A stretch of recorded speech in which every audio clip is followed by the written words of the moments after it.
Welcome to Birds.Bees.Bodies, a Planned Parenthood of Southeast and North Florida podcast where we break barriers, tear down stigmas, and promote open discussions on sexual and reproductive health. Get the buzz on topics from puberty to menopause, contraception to conception. No topic is off limits. So sit back, relax, and let's dive into a judgment-free zone to promote sexual wellness. Hello and welcome to another episode of Birds, Bees, and Bodies, where we dive into important topics affecting our communities and provide you with the information you need to make informed decisions. I'm your host, Clara, and today we're going to talk about something that I would say 99% of us women have used in our lives. This is birth control. We celebrate Thanks Birth Control every year on November 16th. To talk about this today, we're going to have two special guests, Nikki, one of our community health educators, and Sarah, our nurse practitioner. As maybe you wonder, why is this topic so important?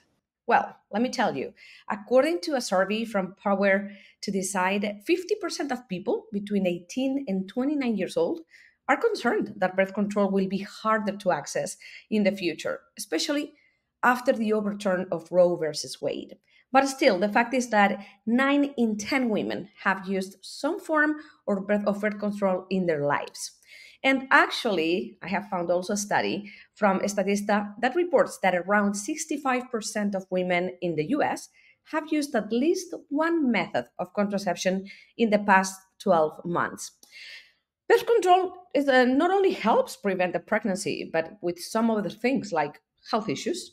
In a few minutes, we're going to discuss this and how Planned Parenthood helps people get the birth control that best works for each person and how easy and affordable it is to get it with us, with Planned Parenthood. So, for example, let's start with Nikki. Nikki, what would you say are the main reasons why women choose birth control? So that is a really great question. And so some of the reasons is birth control allows people to plan for the future, for their own terms.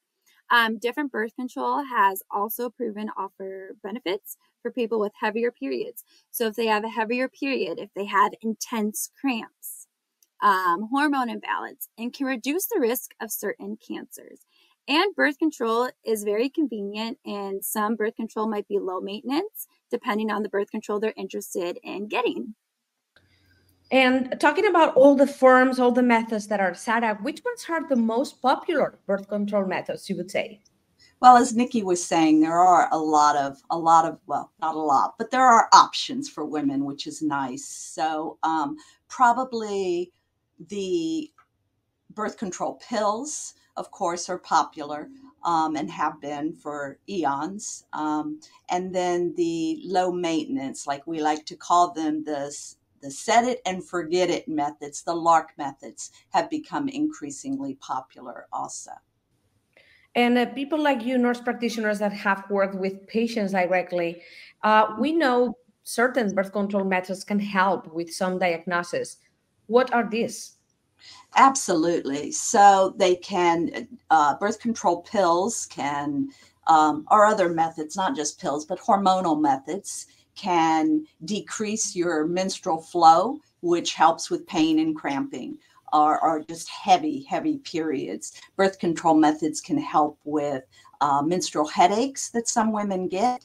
They can help with fibroids or ovarian cysts. They can help with acne, mood swings. So there are non-contraceptual benefits to being on birth control. And something that I think is also very important is to talk about the stigma birth control has in certain communities, especially, and how we can avoid this or at least improve the situation, right? By giving, I guess, accurate information to people or educating them in the field so they can make their own decisions, but based on true facts. So what would you say about all this stigma, Nikki? So education would be super important because as an educator or going to tabling events, a lot of people come up to us and they ask us like, oh, birth control, only people who are sexually active use birth control, which that's not the case. A fact is, if they use it for health reasons. So if they have acne, if they have intense periods, if they have intense or irregular periods, birth control helps with that. And so having that conversation and making it less stigmatizing and having these open and dialogues is extremely important to talk about. Because once you like talk about it and they're like, oh, I didn't even think of it that way, that people use birth control for many reasons. It's not just sexually active. They're like, oh, I didn't realize. Thanks for educating me. And I think they just need to take the time to educate themselves, because there is a lot of like lack of access. And when I go into presentations, when I go to tabling events, I make sure and I talk about all the services that we offer at Planned Parenthood. And I know one in particular is the Healthy Teen Program. And a lot of people don't know that we have that program. And so having the conversation is super important, because I think some people are a little bit scared and nervous to have these conversations. But I try my best. If I see people, I try to reach out and have these conversations. And I think little by little, the stigma is going away. But it's sad to say that it's still out there. But I think education is super important and just getting updated on everything. And now that you're saying this, education and stigma, I think they are directly linked into the effectiveness as well, or what people think is effective. So it's important to highlight that birth control implants, shots, patches, are all 99% effective methods when they are used correctly. And there are many more to choose from, not only these 3 or 4. So what are the main contraception methods patients ask at the health center when they come to one of our clinics at Planned Parenthood? Sarah, if you can answer this. Yeah, so I think building on Nikki's point about educating and helping women to choose a method that is best for them, right? What your best friend uses may not necessarily be best for you.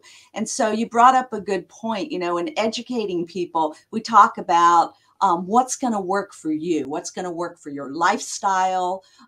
Do you want something that's low maintenance? Do you want to set it and forget it? Do you want something long term, like we call those LARCs, long acting reversible contraception? That's the implants. That's the IUDs. Totally reversible. They're good for 3 years up to 12 years, depending on what method you choose.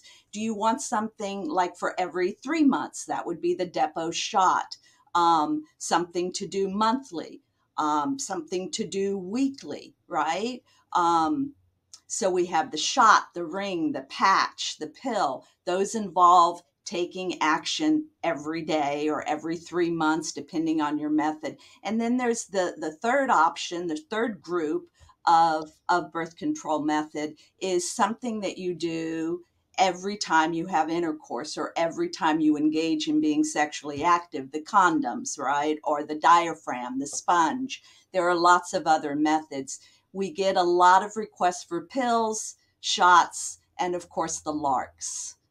The IUDs and the implants. And now that you're talking about this, I'm not sure if you, Sarah, or Nikki can answer this question. What are the main, this comes to my mind right now, patients that go to the health center, I have talked to them directly, offered them, hey, we have these options, but what are the main concerns patients have and also ask when they show interest for the first time, potentially, in birth control? What are they afraid of mainly? Some of it is the stigma, as we briefly talked about, but others are, you know, the side effects, the potential side effects. There is no perfect method. There's not one method that works great for everybody, right? So someone will take the shot and you'll talk to them about, you know, after this first shot, you could have irregular bleeding. That's a normal side effect as your body adjusts. Starting on the pill, there may be some irregular bleeding, normal side effect. So we talk about that, and we talk about the different side effects for the different methods, and how if we can educate people and say, you may experience this, you may not, but you may experience this for 3 months. If we can hang in there for 3 months, oftentimes that's all we need to kind of push through some of those side effects. Amazing. Let's remind everyone that to get more information about these birth control options, all the methods we have available, everyone can visit our website, right? ppsenfl.org, or they can call us at 1-800-230-PLAN, the word PLAN. And over there, we can help them in Spanish and in English, and tell them everything about all these medications, these birth control methods, and they can have further information and whatever fits best for them, right? Before we finish this new episode, is there anything else you guys would like to add? Sarah, Nikki, you guys think is important to know? We haven't touched it yet. I would say it's important to be an advocate for yourself. So me coming with my educator cap, I try to educate all the types of birth control methods, but I like to tell the students or anyone that if you're interested in birth control, important to have the conversation. Like, you can go on to the Planned Parenthood website and you can figure out what birth control works for you. And you can do the research before you go to the doctor's appointment. And then when you go to the doctor's appointment, have the conversation with the nurse and doctor and go over each type of birth control, because the pill might work for someone and then they might have the conversation, or the ring might be working for someone. So it's important to be an advocate and get all the information and ask those questions, because it could be a little bit overwhelming. Like, there's a lot of different birth controls, but just taking the time to be an advocate for yourself. And no one should ever be forced or pressured into getting a birth control they're not comfortable. And as Sarah did mention, it's going to take time for the birth control to become regular in your body. But if you have questions, don't hesitate to ask the educators or call the health center and be like, hey, I'm on this new birth control. I have a question. That's what we're here for, to educate, because sometimes people get a little bit nervous and they might go down the rabbit hole of WebMD and be like, I'm experiencing this, but it's okay. But I try to tell my students, important to be an advocate for yourself and do the research and ask the questions. And if your doctor's appointment takes a little bit longer, that's okay, because once you leave that doctor's appointment, you had the conversation, you made the choice for yourself.